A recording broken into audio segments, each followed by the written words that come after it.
Welcome back to Still Waters ASMR. Today we'll be looking at this book, Dinotopia by James Gurney. This is the 20th anniversary edition, but when I was a child my brother had this book and I just loved it. So much so that as an adult I just had to buy myself a copy because it's just so beautiful to look at.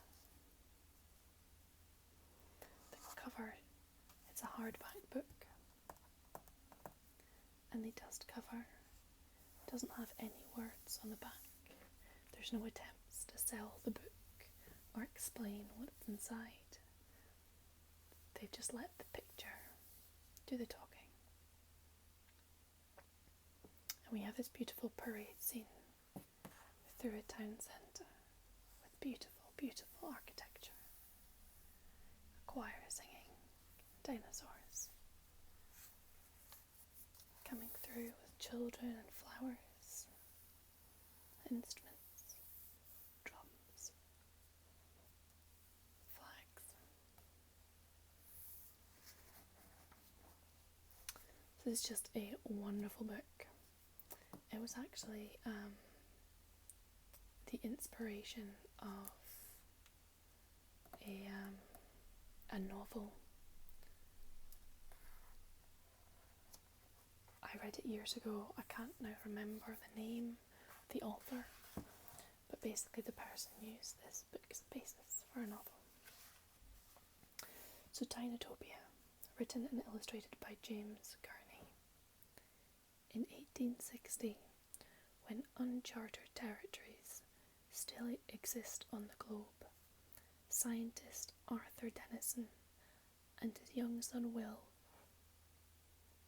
embark on a voyage of exploration. In the middle of the ocean, a terrible storm wrecks their ship, and they find themselves washed up on a mysterious island called Dinotopia, where humans and dinosaurs have coexisted for thousands of years. In his illustrated journal, Professor Denison records the architecture, biology, and social life of this unknown island in meticulous detail. He describes hatcheries where humans care for baby dinosaurs, armoured caravans that venture into the realm of the T-Rex, and a select group of pilots who fly aboard the gigantic pterosaurs. I think I'm pronouncing that correctly. Beloved by a generation of readers, James Gurney's original illustrated story returns in this unabridged 20th anniversary volume.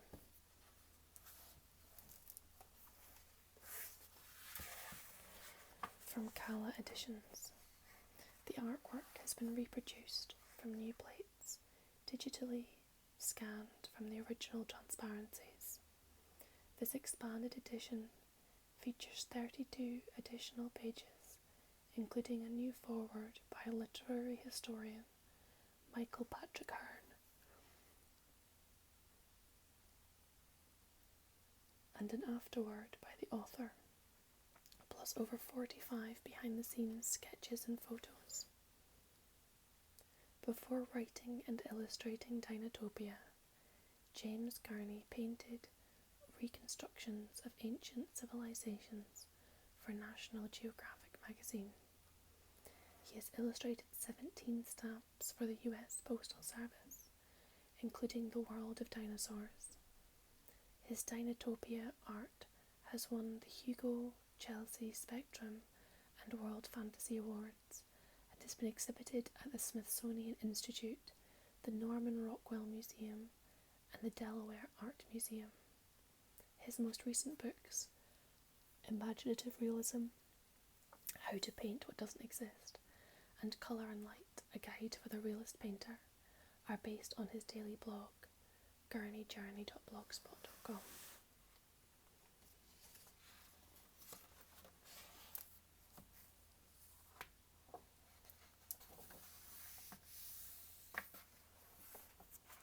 I'm going to let this book speak for itself.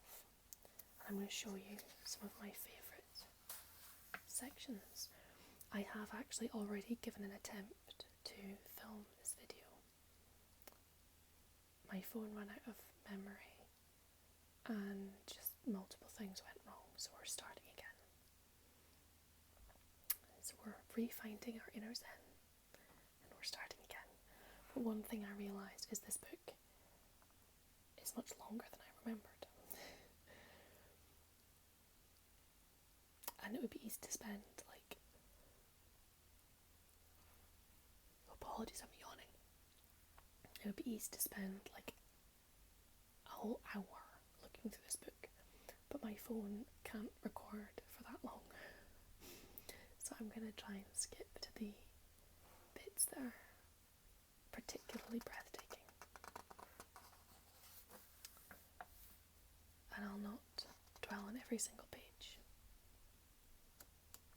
And one thing I'm going to read is Atlantis, Utopia, Erewhon, Shangri-La, Planet Mongo, Krypton, Tatooine, Never Never Land, Narnia, Middle-earth and Oz. Who has never dreamed of another world? Ever since my parents first set me in a sandbox, says American artist-author James Gurney, it has been my dream to create a world. I wasn't interested in just a pretty-looking castle, but a whole world, complete in every detail, so real I could step across some magic threshold and disappear into it. The result was Dinotopia, one of the masterworks of contemporary fantasy. I have so much respect and admiration for authors and artists who can create entire worlds. And one thing that's worth sort of mentioning is that was really applicable here. I was watching an interview by J.K. Rowling recently, and she was saying when she created her magical world, she had to make sure it stood up to logic, that it made sense, even though it was fantasy. And that's one thing where the author has really thought about all of the details of this world, and he's made it logical. It makes sense.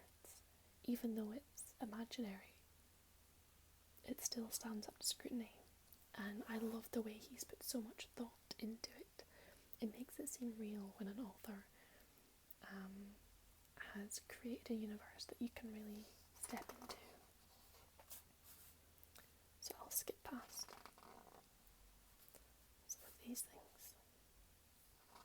There was other books that were written, but I'll skip through.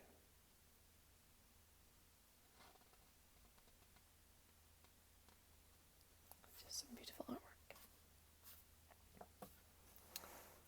So here is the map.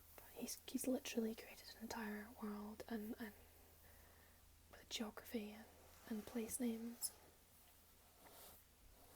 Preface. A century and a half ago, Sir Richard Owen coined the term Dinosauria to name what he believed to be fearfully great lizards. During the time since then, the earth has coughed up new bones faster than paleontologists can raise them up in marble halls. As we crane our necks upward, young and old, trying to reclothe the bones with muscle and skin in a kind of reverse X-ray vision, we keep asking ourselves, what were they really like? We have moved into this earthly abode without the benefit of meeting the previous tenants. In this instance, the previous tenants had a lease of 150 million years. They must have gotten along well with the landlord. The book you hold in your hands is an odyssey for the eye. You can check with the nearest 8-year-old. All the dinosaurs are real, based on fossil evidence. Whether the rest is real depends on you.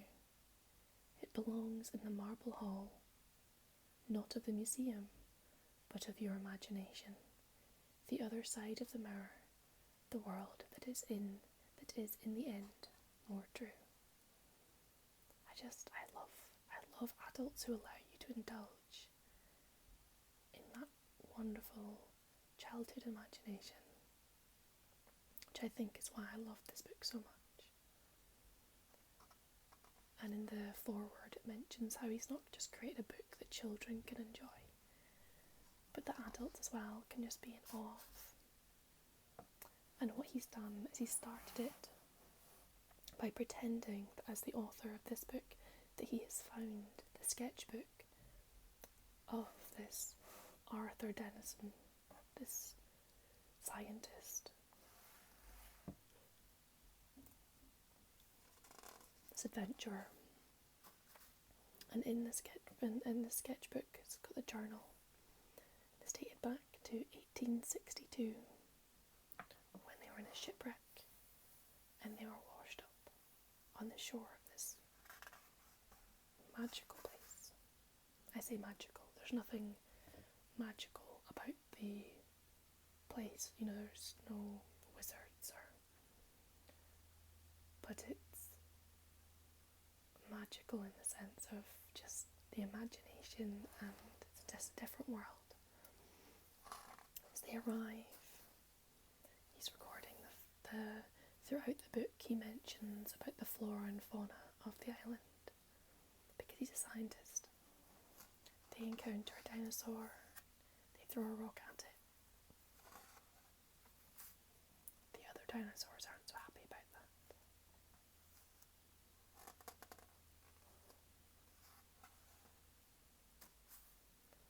And then they meet other people.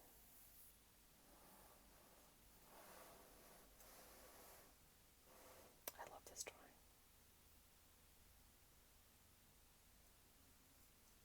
Just a hand on the face.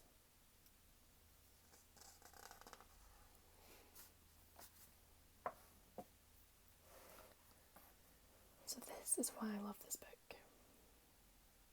Look at that. The colour of the hills in the background.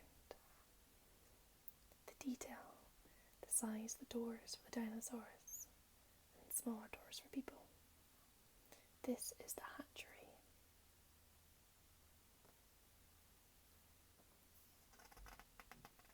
I'm not going to go into all the details of the story because I really do encourage you to get this book and to read it for yourselves, because it's a wonderful, wonderful story. I just want to share with you some of the magic of why I love this story. So the guy has thought through details, and this is what I love about this book. He hasn't just created like the basic shell of the world. He's given it real depth.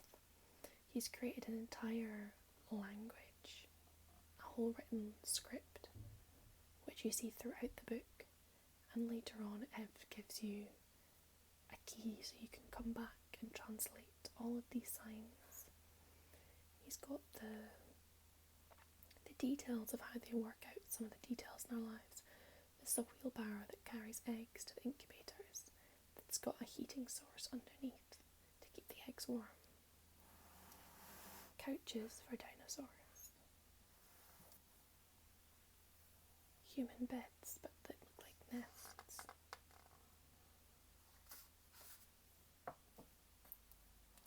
We have these beautiful scenes of them sitting down for food. So breakfast was juice, tea, soup, bread and nuts. No milk, no meat and no eggs. So they're effectively vegan on this island. We've got up here, we've got dinosaur toys and masks, and the sign of the dolphin appears throughout because most of the people who've come to this island were shipwrecked and the dolphins helped get them to shore.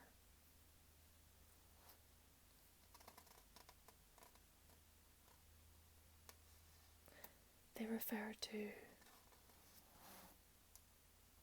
like 15 Mothers English by by which I was to understand that his ancestors had landed here 15 generations ago from England. So you see that throughout the book, people will refer to themselves as being so many mothers from different places. But he's gone into like these detailed diagrams of how the hatchery works. You've got the hatchery with a pipe organ, resting area, the incubator room for the eggs, and then the quarters here for the people. And they've got stairs, and as it says, stairway to windmill for servicing gears and power assembly. I mean the detail. They've got a signal tower. And they've got the signs, and then the anatomy of an egg.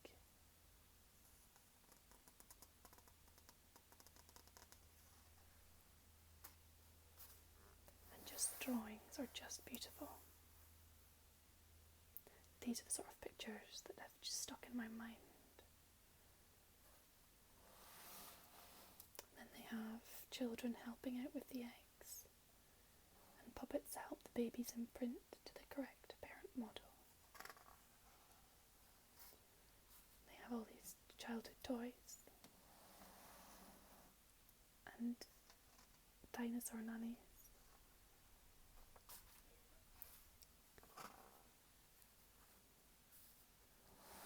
And they're going by transport. And we have more landscape pictures of an ancient world. The first evidence of civilization, mysterious ruins of a lost city. They've got these dung carts, clean up after the dinosaurs, and how they get up and down stairs. And large cities often have conveniences. And here we have, just look at this. The way the perspective goes off into the distance with the lighting of the picture. And the foreground has got these bold colours of the flowers and the fruit and vegetables, the birds, children, dinosaurs, a child with her toy, this child playing. And up here, there's a man watering these flowers.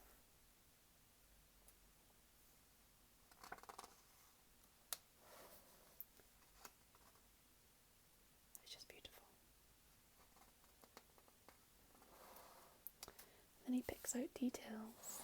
So we've got their version of carrier pigeons, traffic guide.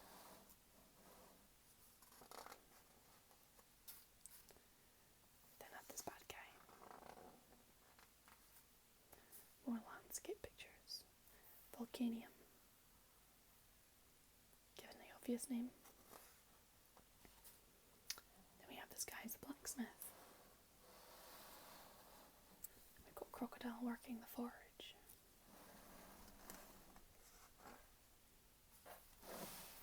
And just the atmosphere that's created. And these guys work in the engine, you could say. This is when we first meet a Skyback's rider. We come back to these later in the story. But the phrase, the greeting used in Dinotopia is breathe deep, seek peace. The origins with the dolphins, who long ago learned to survive by carrying deep draughts of air into the darkness of the waters. Dolphins owe their genial good nature and their playfulness to an almost perfect adaptation to their watery home, allowing them to flourish despite being air breathers.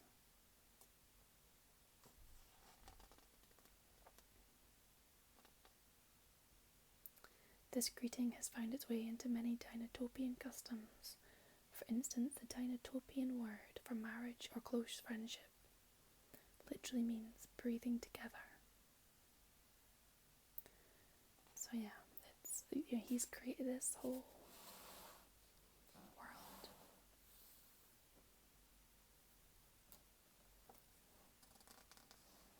These guys write these ones.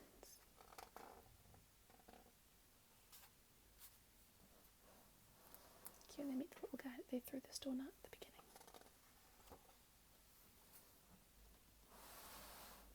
They make friends. And they go on an adventure. So here we've got, looks like something out of one of the Star Wars films. And he's got the costumes and the colours and the different dinosaurs. And here we get our first glimpse of Waterfall City, which is one of my favourites. This is just beautiful. There's the mountains, snow-tipped mountains in the background. And we've got pyramids, sphinxes, except they're saber-toothed tigers, which you'll see in another picture. We've got a globe, which is out of date, because of course it's been built with people who've been shipwrecked hundreds of years ago. With incorrect knowledge, or incomplete knowledge. This beautiful city. Just the artwork is just stunning. And they get there using flying apparatus. Like these things. It's like a cross between a minibus and a hang glider. Coming in.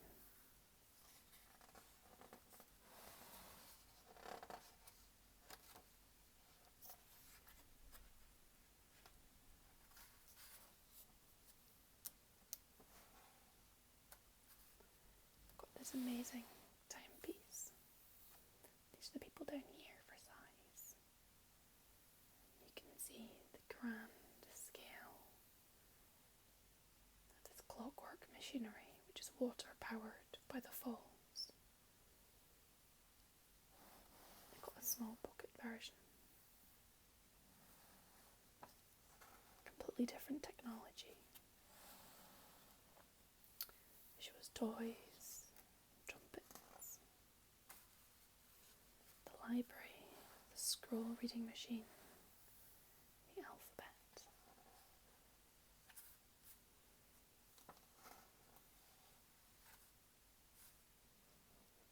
We have the code of Dinotopia. Survival of all or none. One raindrop raises the sea. Weapons are enemies, even to their owners. Give more, take less. Hang on, my phone's saying it's got a low battery, but it's supposed to be plugged in. Oh well. Others first, self last. Observe, listen and learn. Do one thing at a time. Sing every day. Exercise imagination. Eat to live, don't live to eat. And don't suggestion being it was don't pee in the bath.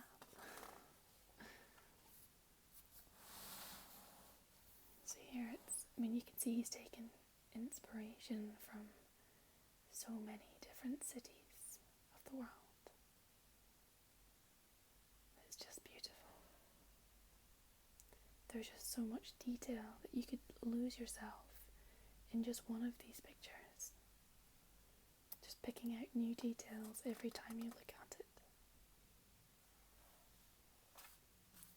The aquarium and water slides. And here you see the saber-toothed tigers. It's just beautiful pictures. So get ready to go venture where the Tyrannosaurus Rexes are, with the armoured dinosaurs to protect them.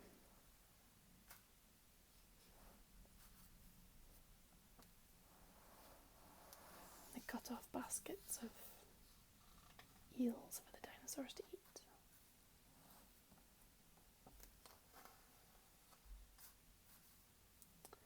Then here we've got representatives from all the different ecosystems within Dinotopia. They all have a human and a dinosaur to represent each ecosystem.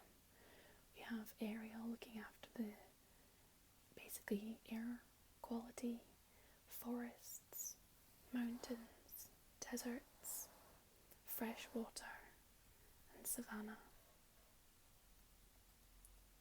And the beaches and bays are looked after by the dolphins. And they all take great care of each of the areas that they're responsible for. From both a human and dinosaur concern. If only the world were really more like that. This beautiful woman whose 3 mothers Irish. And this is another beautiful picture that I love. Got a waterfall down here, and then up into this tree house.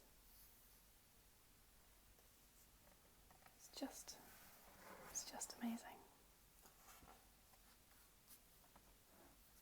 And this drawing here, they've got baskets and walkways, and sleeping chambers. Said you could just spend hours just lost in the detail. I'm sleeping amongst the brachiosaurs.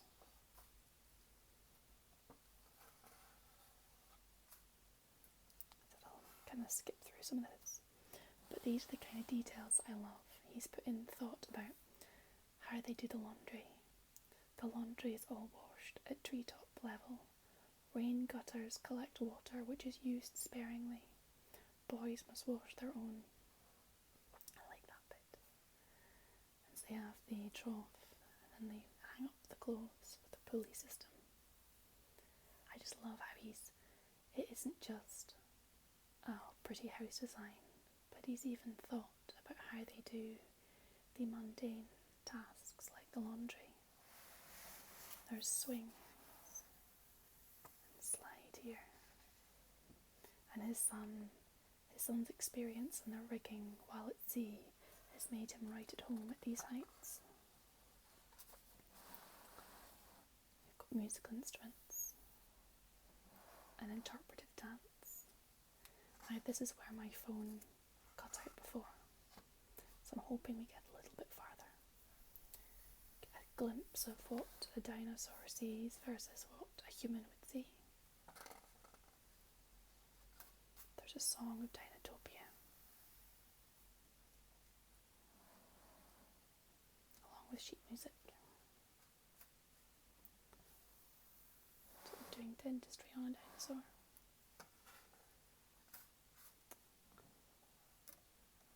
We've got these games to earn the place to become a Skybox rider. They have to ride these dinosaurs and catch the hoops. They do it in pairs, represented by the 4 corners of the island.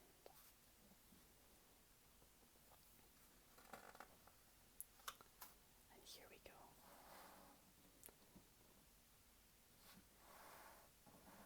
Sky City, where the Skybox riders live and train. Just look at that. It's like something from science fiction. It's just beautiful.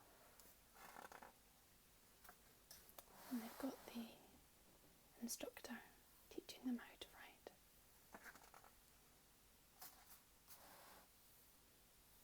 Just the illustrations are just so spectacular. And there's these sentinels that the Skybox do not fly beyond. There's the ancient canyon. Things that look like from ancient Egypt, but with dinosaurs. instead of the Egyptian gods.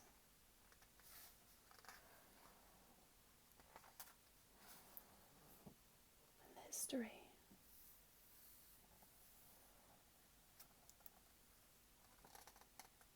of Dinotopia.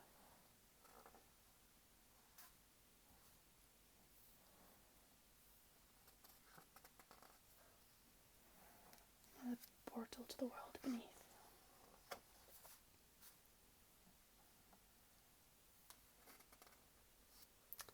And then his son takes over writing.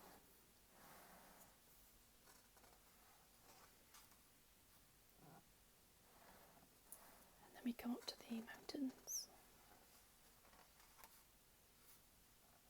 They have their version of the Tibetan monks. The tent pole of the sky.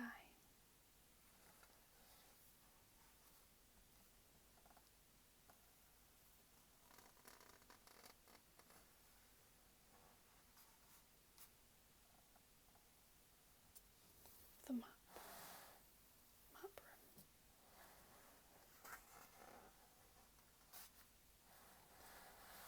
I mean, look at this, it's just beautiful.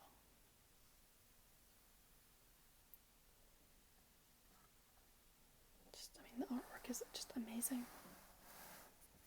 I mean, as a child, I never realised that the author, illustrator of this book used to do like National Geographic illustrations, so it makes sense. You know, he's an incredible illustrator with incredible realism. This flying machine.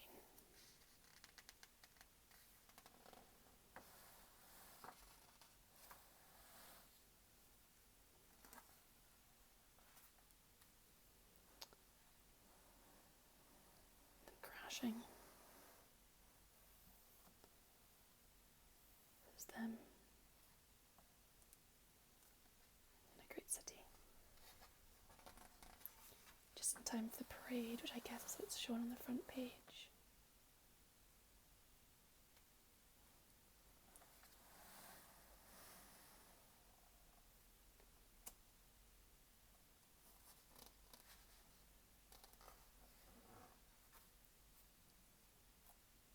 We have a little submarine, very steampunk. And then here's the drawing from the front cover. The parade spilling down through the town.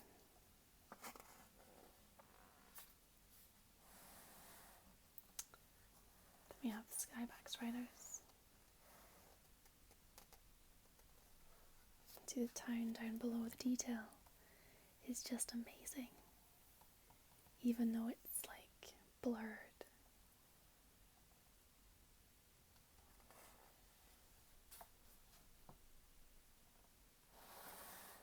And then meeting the little guy again.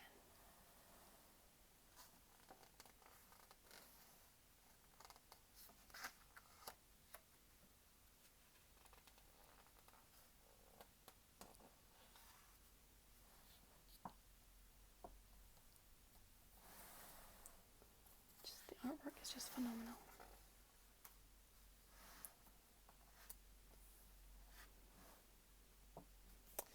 As I look back 20 years to the origins of Dinotopia, it's easy to jump back another 20 to my beginnings as a practical dreamer. Let me tell you about the kind of child I was, and how I found my way to the idea of an island shared by humans and dinosaurs. I spent a lot of time on my own, sketching sleeping dogs and building kites and gliders. My father was a mechanical engineer who told me that you can build anything you dream about, but you have to start by drawing it. That's an amazing father. My daydreams revolved around adventure stories and ancient civilizations. Outside my bedroom door was a shelf of old National Geographic magazines dating back to 1915. When the rest of my family was sleeping, I tiptoed into the hallway, pulled a volume off the shelf, and read about biplane pilots flying over uncharted Inca ruins. I dug pits in my suburban front yard, hoping to find a bone or a button. parents in my neighbourhood banned their kids from playing at my house because they always came home with their pockets full of dirt. That's just wonderful. He went on to go to college and study. That's the kind of childhood that I would want my children to have.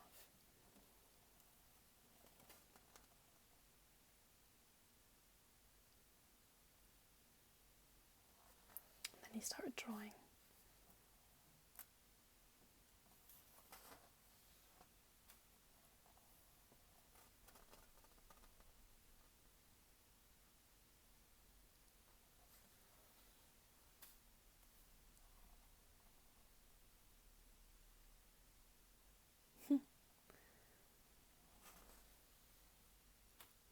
That's him. That's the author getting dressed up as the guy with school children. I think that's wonderful. It's just beautiful.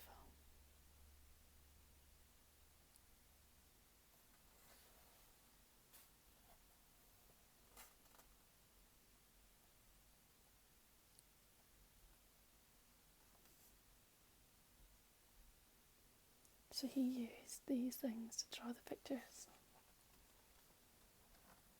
He made models and sketched them. It's just amazing. Unused art. I've never seen these pictures before. This is amazing. Oh my gosh. This is like finding buried treasure. You've no idea. Look at this.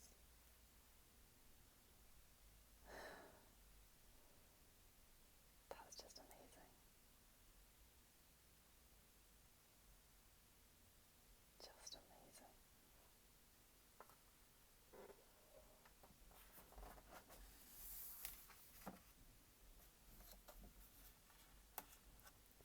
So yeah, there's drawings that never made it in the final book.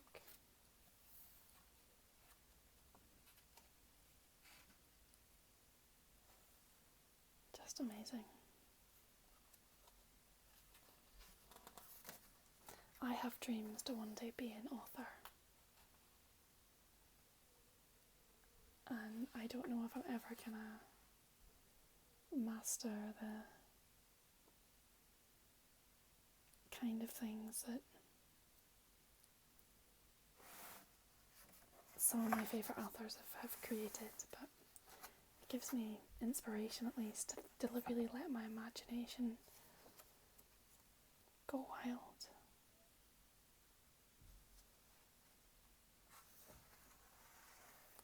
Yeah, I hope you enjoyed this book. I said it's one of my favourites, and I really encourage you to go buy it yourself and spend time just gazing at the pictures. Just allow that small child in you to just marvel at something beautiful and wonderful and precious. But for now, I'm going to say bye-bye, and I'll see you again in a video sometime soon.